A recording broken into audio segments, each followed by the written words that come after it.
the largest athletics meeting single day in the world. If you are filing today, mention that, because strictly speaking we can get another 2,000 people in, and that's very likely because the weather forecast is good. So fantastic work by UKA and the ticketing team. And now, although you're not particularly an applauding audience, we're going to introduce the athletes one at a time. A few questions from me, and there'll be a roving mic to come to you. So we begin with an athlete who ran the second fastest time in history last weekend in the women's 400-metre hurdles. She is the European champion. Please welcome, for the Netherlands, Femke Bol. Next, she's had 9 race wins this year. She has competed at this stadium going back to 2017, and a para-athlete in the women's T53 event going in the 800 metres tomorrow for Great Britain, Sammi Kinghorn. Next, she goes in the 200 metres, an absolutely loaded event tomorrow, the final individual women's event. She should be the European champion. She just didn't dip in Rome. She's the silver medalist there. Medals at every championship, including in the relay. Please welcome, for Great Britain, Daryll Neita. And finally, our token bloke, although he could pick everybody up with one hand, he's the double Olympic champion, the double world champion in the shot put for the USA, Ryan Crouser.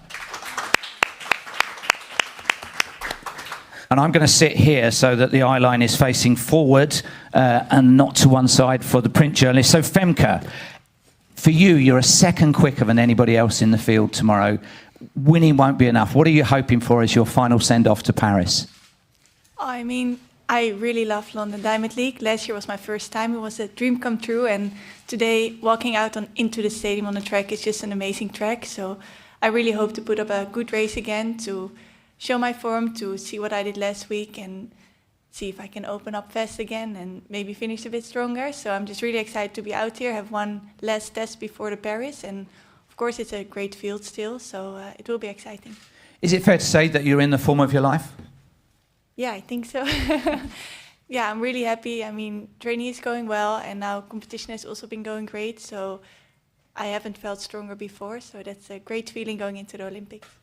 If you were having a bet on a world record going to you tomorrow in the women's 400 hurdles, how much would you bet? Never bet on yourself too much. No, I really don't look at times. It's also how I run fast in La Chaux-de-Fonds. I just focused on a really good race execution, and didn't matter too much about the time, and that's how I run my fastest time. So I'll just focus on my race, and we will see on the clock what it brings. Your coach, Laurent, can be critical on the flat of you not going out quick enough over the opening 200. You rely too much on your close. Is that true as much in the hurdles where there's a stride pattern, or are you a little bit cautious sometimes? No, I like to be cautious. I think that's a bit my pitfall. So that's why I did La Chaux-de-Fonds, a bit a smaller meet where I could just go and not care too much. I mean, tomorrow it's London Diamond League, so sometimes I care a bit too much that I want to finish strong and have a good race. And I think I saw it paid off pretty good to just go out fast and not think too much. So I will try this again tomorrow. And I think it's really what I always need to focus on, because I shouldn't be too comfortable. It's a 400 sprint. The rivalry with Sydney McLaughlin, you have the same sponsor. You probably meet now and again. How would you describe it? Is she somebody that you're in touch with between competitions? Is she somebody you know? I mean, of course, we're friendly and we're with the same sponsor, like you said. And I think we both realize the 400 hurdles is not an easy event. So I think from my side, there's also a lot of inspiration towards her. And I know how committed and hardworking she is. So we're always friendly. We don't see each other a lot, but we'll see each other in Paris again. And there's a big difference in that she hardly races at all. You race quite a lot, including relays, don't you? And that's worked very well for you over the years. Yeah, I just love to race. It brings me confidence, it brings me things to work on. That's why I like to race. I thought I almost didn't race enough this year so far. I think everyone has their own way, and for me, really racing is what I love the most. It's a thing that I work so hard for, so I enjoy it a lot, and it helps me to become a better athlete. What's your schedule in Paris? Are you racing almost every day of the athletics, if everything goes well, with relays and individual events? Yeah, I think so. I'm often a lot on the track, and it's how I like it. So I will see the exact schedule with my coach after London when we go on the holding camp, and then I'll know. But I think I'll be quite often on the track. And a final question from me: if you had the time, particularly with your schedule, what other event would you like to go and watch in Paris? And for reasons that you know, you can't say men's pole vault. I would love to watch men's pole vault. Yeah, I think I would love to be every day in the stadium, like every morning session, every afternoon session, but this has to be after my career. But I really love the 800 meter. I love to see the men, especially the level it's right now, 800 meter women with Keely Hodgkinson in it also. It's amazing, so I will for sure try to watch this one. We wish you all the best tomorrow. I'm sure the crowd will really get behind you, so hopefully the time you get will be the one that you're after. Sammi Kinghorn, parasport, sometimes you're in front of a very small crowd. Sometimes, like tomorrow, it's going to be hopefully 60,000 people. Does that make a difference to you? Does the crowd lift you, or are you in the zone? No, it definitely lifts you. I think over 100 metres I don't hear it at all, but in the longer races, you know, when lactic starts to hit you, you can then hear the crowd, and I definitely think it does spur you on quite a lot.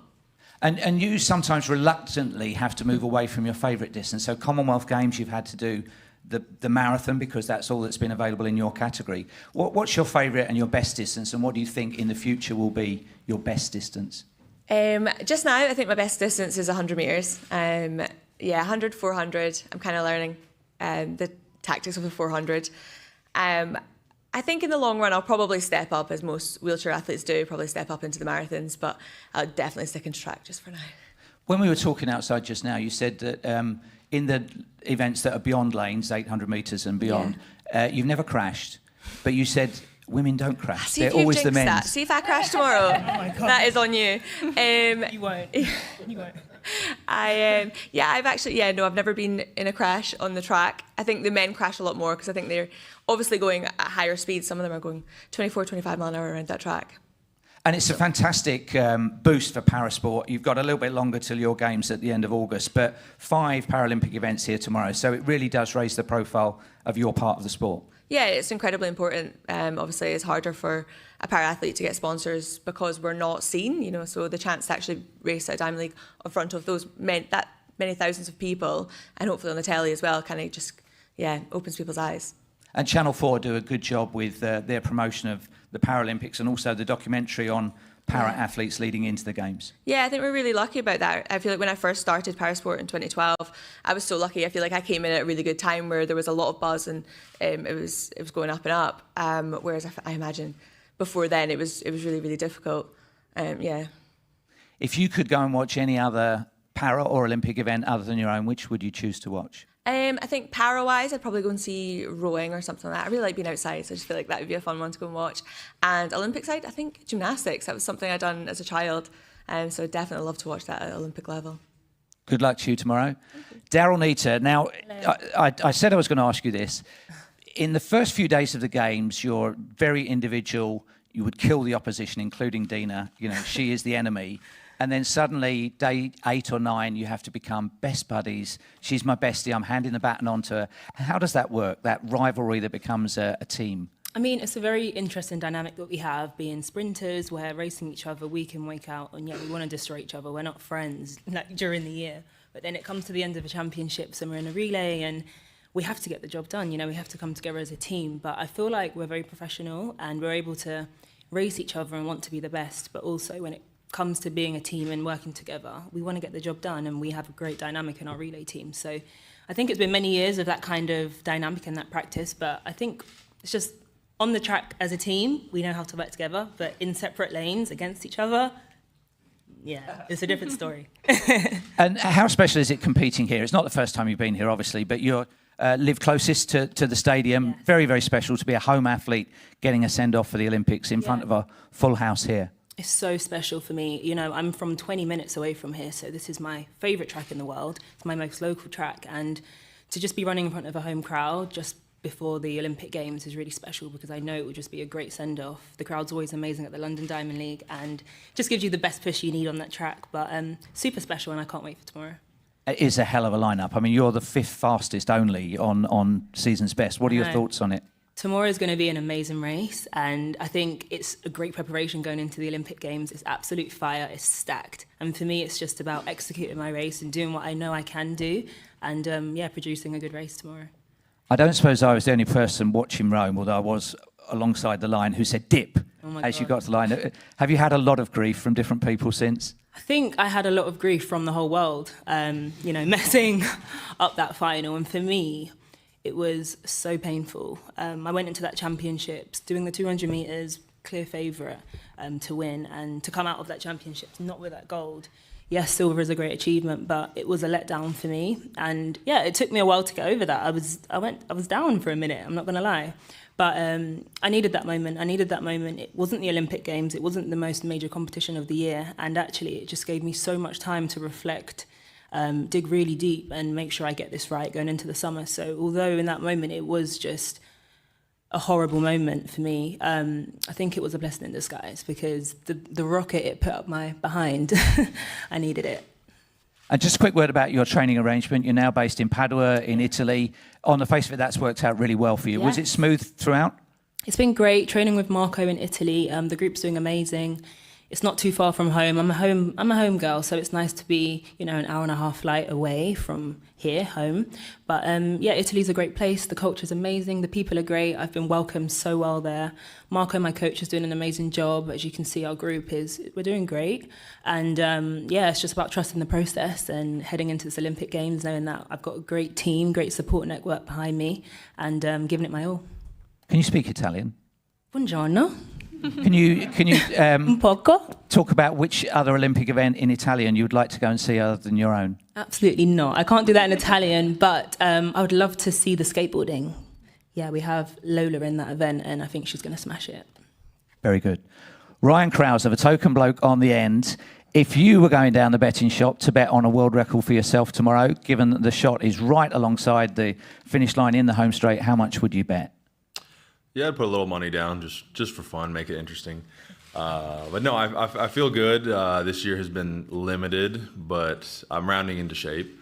And yeah, I'm happy with how things are progressing, with the ultimate goal being the Paris Olympics. But there's been a general upward trend since trials, so I'm excited about that, because I was relatively unproven going into our Olympic trials, and so things have progressed well since then. So I surprised myself with that 2280 plus. So I'm in better shape now than I was then.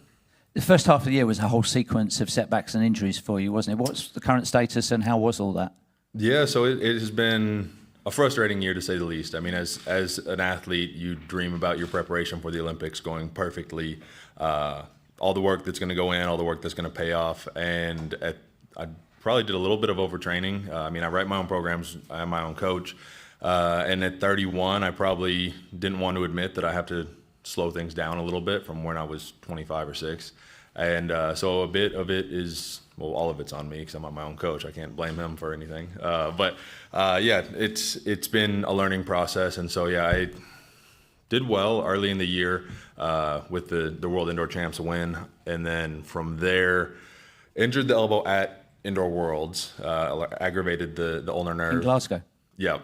And then aggravated the ulnar nerve, had that, was out for 3 weeks with that. And as soon as I started to come back, tore my pec, and then went in to see the PT. And when they were doing a PPP injection, protein pore platelets as opposed to PRP, I said, well, my elbow is pretty messed up as well. So we decided to do a hydrodissection on the elbow. So knock everything out at once, kind of sacrifice a month. And came back, things were progressing well, and redid the elbow again. And so, yeah, pretty much I had 2 hard throwing sessions before the Olympic trial. One was absolutely horrible. I couldn't hit 20 meters. The next one was respectable. So it was a very stressful trials for me. So I'm feeling much better now, simply because that stress is off, and I can see the light at the end of the tunnel. My training frequency is coming back. Some resemblance of intensity is returning. And for me at 31, that's, I feel like, all I need.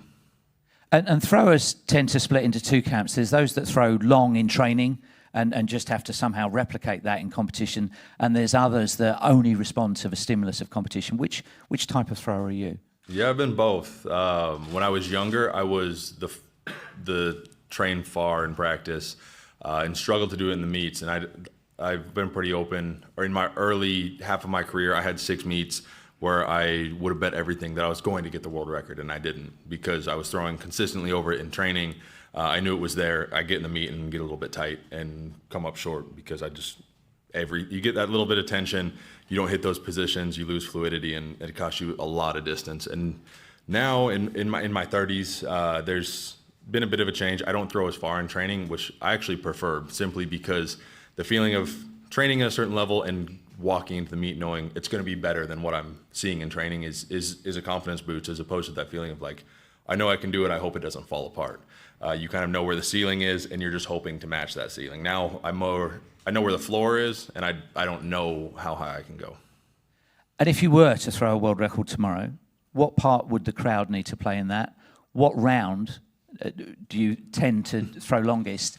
And would you know as soon as it leaves your hand that you've done it? Yeah, I would know for sure as soon as it leaves the hand. Likely even before. I'll know if it has a chance to be a world record before it leaves my hand.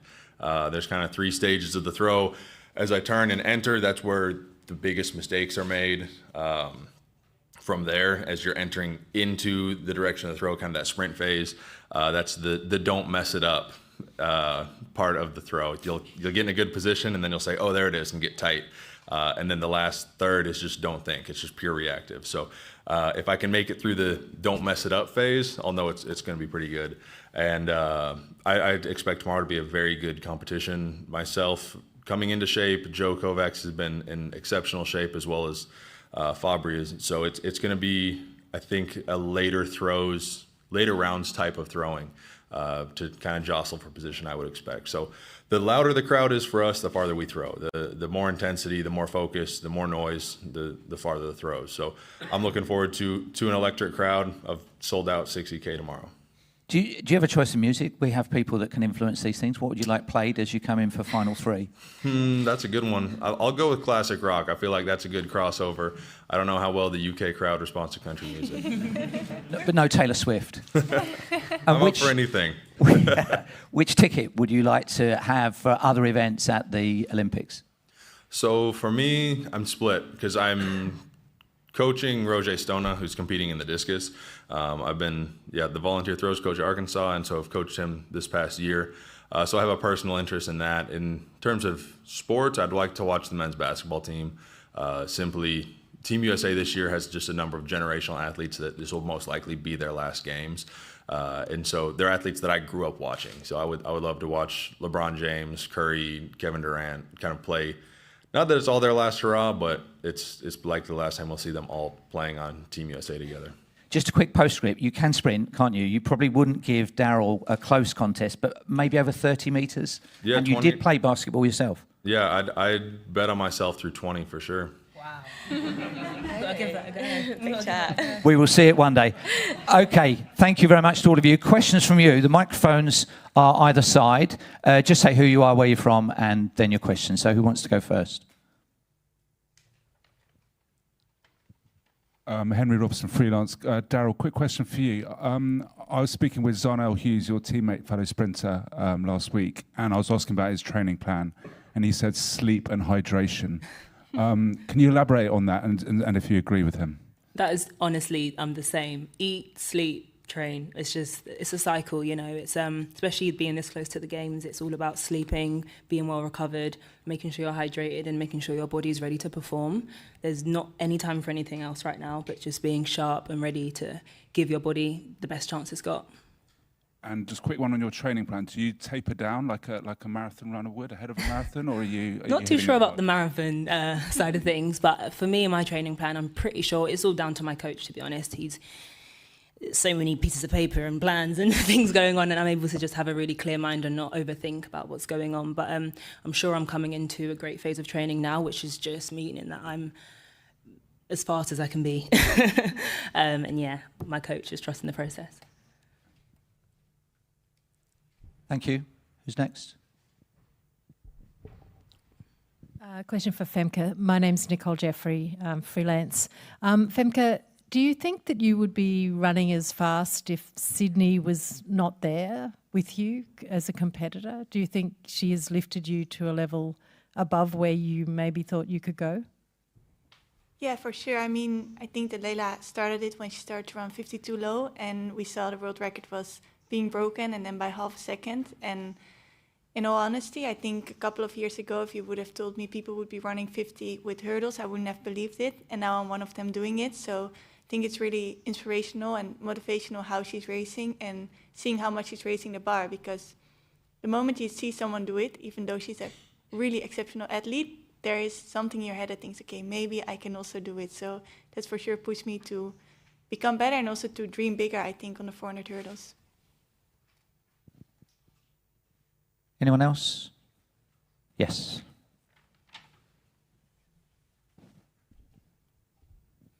Thank you, guys. Emmanuel Sasanya, I'm with Track and Field Talk, and this is for Daryll. This is a little bit away from the track. Oh. Me and you actually shared the same birthday, 29th of August. And Michael Jackson. Yes, I'm Michael Jackson, the legend. You know. So I just wanted to ask, have you got your birthday plans already? Oh my God. I know it's still a long way away. We still have the Olympics, you know, but have you got the plans already? Good question. No, obviously we're summer babies, so, and there's also carnival that weekend. So I'm always getting a message, what have you got planned for your birthday? What have you got planned? I'm like, guys, Paris. That's what I'm thinking about at the minute. And then after that, when I cross the line in the final event, I'll start planning birthdays. But I'll still be heavy in the season then. It's not yet the Diamond League final. So head down until end of September, I say, and then we can party a little bit. But I'm not thinking about that yet. Business first. Lovely. Thank you. Thank you. Happy birthday for August 29th. What star sign is that? Virgo.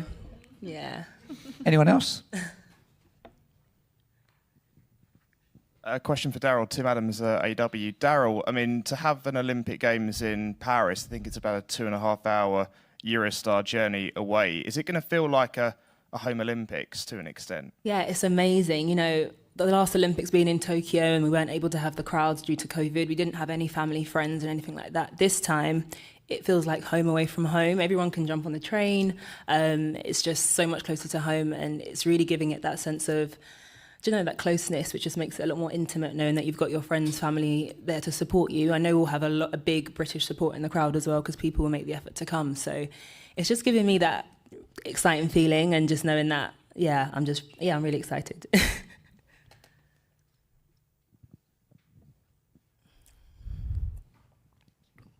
Hi, it's Jess from World Athletics. Question for Ryan. I just wonder, when you have a setback like you had earlier this year, Ryan, how important is it to use the experience that you've gained, especially like you say now you're self-coached, not to panic and just know that everything that you've done, that you can kind of get through it and get back on track? Yeah, I mean, I don't feel like it's overused, but there's like everybody says trust the process, and there is a certain truth to that because it is easy to hit the panic button. I mean, when you're a professional athlete and it is your entire focus and your entire livelihood is on your athletic performance and you have an injury or a setback that prevents you from doing that, it can be difficult to kind of differentiate your sense of self and your self-worth from the inability to train. I mean, you're not able to do the one thing that you're completely invested in as an individual.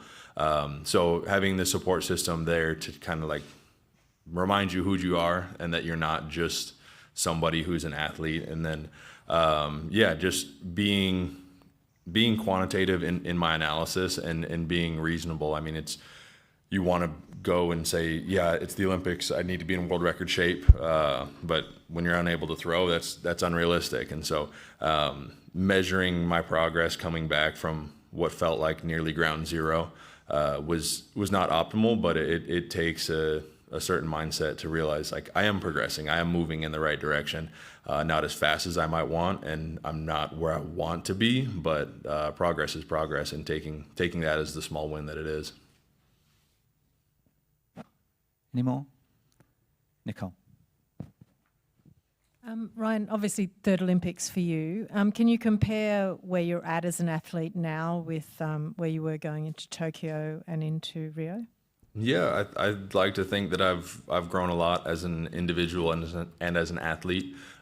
Since my first games was fresh out of college, I skipped my college graduation to go to my first professional track and field meet, which was Prefontaine, and then my next meet was Olympic trials, and so and then the following was the Olympics. So I'd had like 3 professional meets, and I was just relatively inexperienced, and then Tokyo felt like a bit of a pressure cooker, just the situation mentally of just working around the pandemic and the COVID testing every morning and just hoping that you didn't get the call like Sam Kendricks did, who was in my same suite. So it was like mentally a different challenge. And then so this one is it's one I'm excited for, simply because the crowd is back. We're kind of back to the spirit of the Olympics, and that's my favorite part.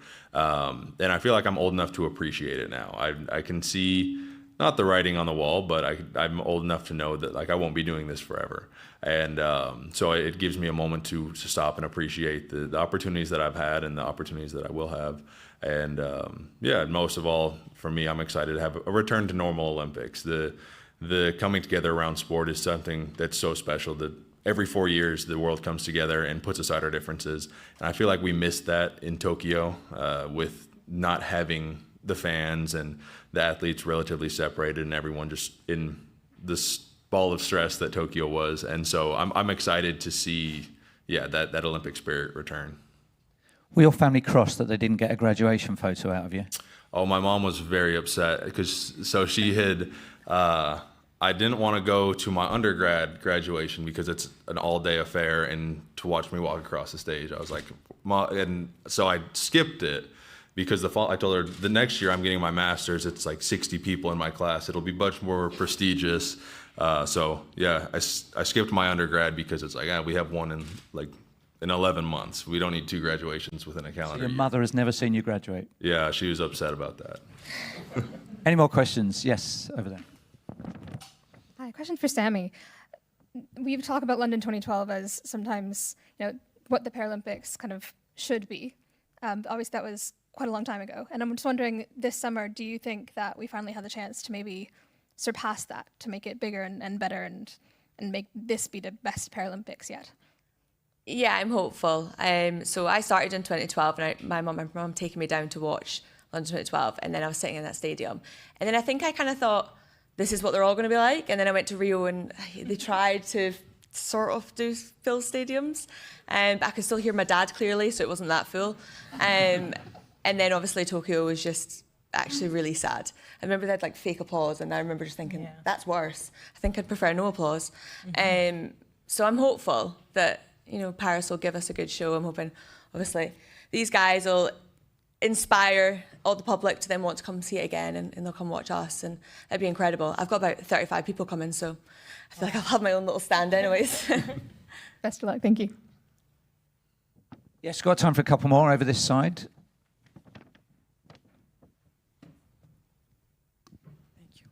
Hello, I'm Annabelle Rolnin from L'Equipe. I have a question for Femke.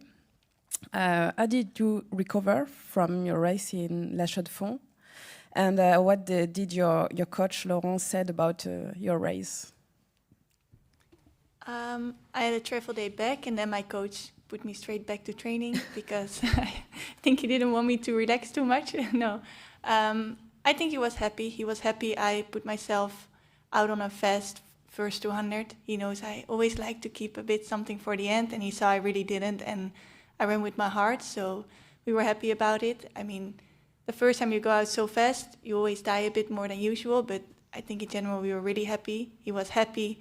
For me, I could show this time because I didn't race quite a lot. I didn't have the times I wanted yet, so I was a bit stressed about it, and he told me that I didn't need to be so stressed.